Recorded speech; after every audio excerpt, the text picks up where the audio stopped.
বাংলাদেশ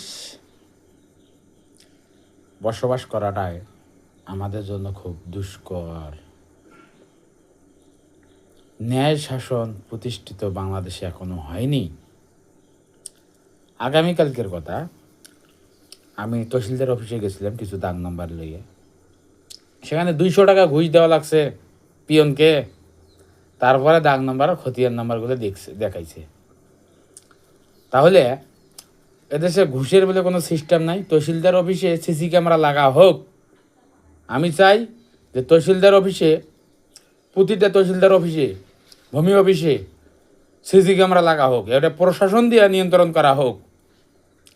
আর বাংলাদেশে তো বড় ঘুষখোর হইল পুলিশ। পুলিশ বাংলাদেশে বড় সন্ত্রাস। আর এই সন্ত্রাসের কারণে তো সব জায়গায় দুর্নীতি।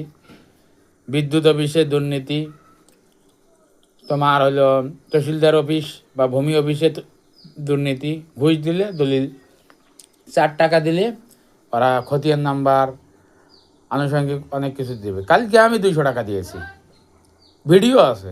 আমার ভিডিও তো ভাইরাল হবে না, আমি যে সেলিব্রিটি লোক না।